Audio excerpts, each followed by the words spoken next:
As you think about Virginia wines, what characteristics really set them apart from other wines that you've tasted even here in the United States? Well, I go on to that on a later question. I think moderation and balance and harmony. And to me, harmony is the most important adjective to be applied to any wine which has aspirations to be described as a fine wine. I think there's very little exaggeration. I don't think the winemakers are looking for exaggeration. They're not looking for fruit bombs. They're not looking for show-off wines. They're looking for wines which will impress, but impress by expressing, and not just impress by knocking you over the head. So you have a wide range of varietals in Virginia because, well, you have a cool-ish climate, and then you have 2 very hot months of the year. But basically, you can grow quite a wide range of varietals. My favorites, I choose 2 in each category, are Vermentino by far for the white, yes, and Petit Mansang. Petit Mansang you can do an awful lot with. I think is it Shaps? Yes, Michael Shaps. He does extraordinary things with Petit Mansang, and it's a rare grape variety. It's only grown in southwest France, and where it makes Jurançon and a few other really hardly even talked about wines. But you have Virginia has brought it to visibility, right. And so, but in the reds, I go very much for Cabernet Franc, because I love Cabernet Franc anyway. Yes. But your Cabernet Francs are, in my view, the best in America. Petit Verdot. And Petit Verdot again is a little, well, it's probably just 5% of the Bordeaux vineyards, and not much planted elsewhere in France, because it doesn't ripen. It needs warmth to ripen. And it was described by Gildas Dollon of Château-Pichon-Longueville, Comtesse de Lalande, as the kind of the nuts and the whatever tightens nuts. Bolts, nuts and bolts. That's right. But it tightens everything up.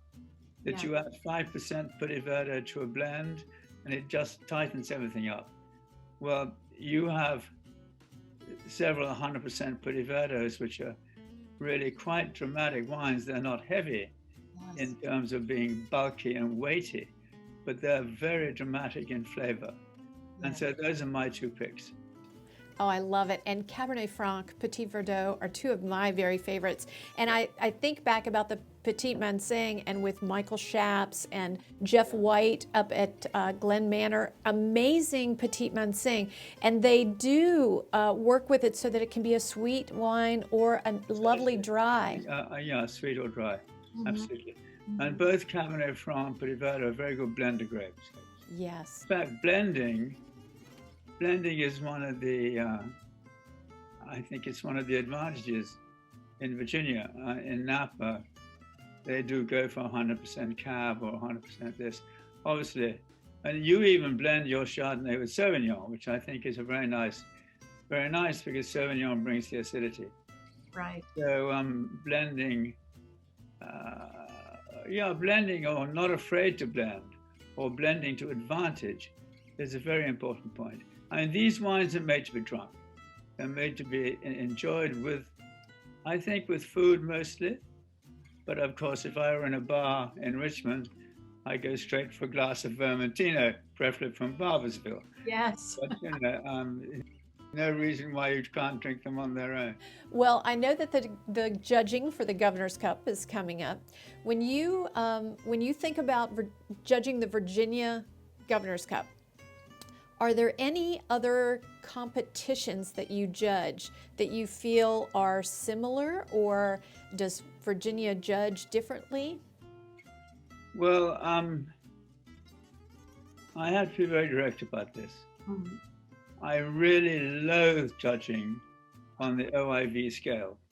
That to me, that page of boxes you've got to tick is completely against my feelings about judging wine, Yes. because it tries to tie you down to sort of, I mean, you should not tick boxes when you judge wine. Right. You should judge wine as it is. It's supposed to be typical. It should represent its grape variety. It should represent its region. It should represent its vintage. And I've refused, well, the last OIV conference judging I went to was Meininger's about 20 years ago. And I just don't do that anymore. Yes. So that's my only reticent complaint. And well, it's just not a way I like to judge.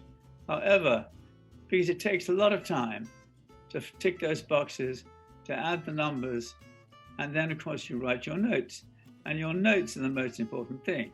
Right. Well, your numbers are added up, and of course, that's what makes the wines get where they do. But it's a complete distraction, in my view. And so, to answer your question, the Governor's Cup is unlike any other competitions I judge at, because I won't judge at competitions with the OIV scale. Oh, I love that. I love that. Well, and I think it's important when you sip the wine, you taste the wine, you're judging the wine on its own merits and not just on a tick list.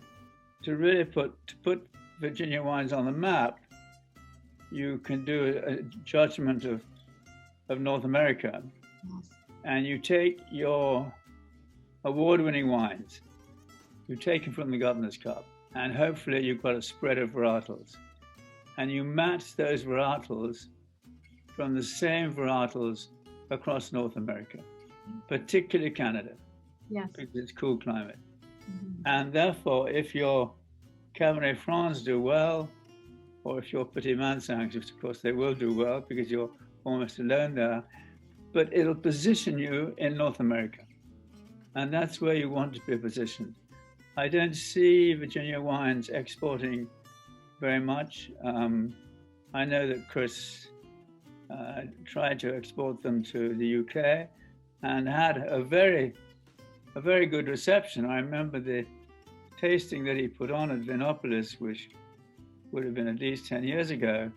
And there was just a handful of us wine writers there, but there was Hugh and Jancis and Andrew Jefford and Oz Clark, and we all were very impressed. So it's not the wines, it's the visibility.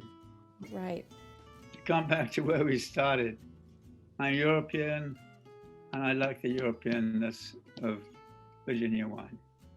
That's wonderful. Well, again, thank you so much for taking time with us. This has just been a joy for me. So It's been a pleasure. So Jay, tell me a little bit about how the Governor's Cup got started, how you play that part, that role in it. Sure. Well, the Governor's Cup's been going on for, I believe, 39 or 40 years. It's one of those two. So it was started long before I got involved. I've run it for 10 years now. Wow. David King from King Family Winery, David sadly passed a few years ago, approached me about taking over the competition and kind of tightening up a little of the rigor, around the tasting and the selection of the judges. So that's what I did. And I mean, they had very specific ideas about what they wanted to do. Right. Yeah.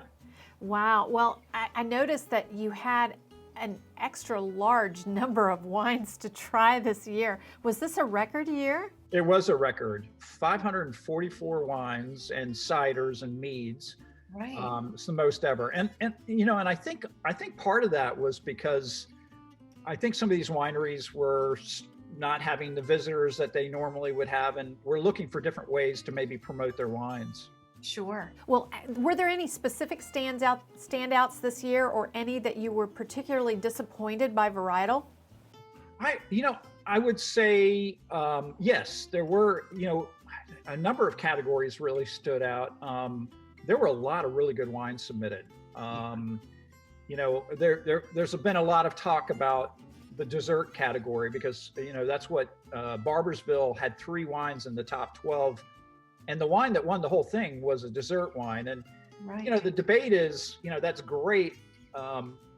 That's not really reflective of what is selling, There were 7 or 8 world-class dessert wines. But as any of these producers will tell you, they're great to have, especially at wine dinners and things. But not, that's a category that's just not very fashionable right now. Yeah. Every year, the blended reds, made with Bordeaux varieties, are always, a lot of what we see. And this year there were some exceptional wines, and just the same as European wines, particularly French wines.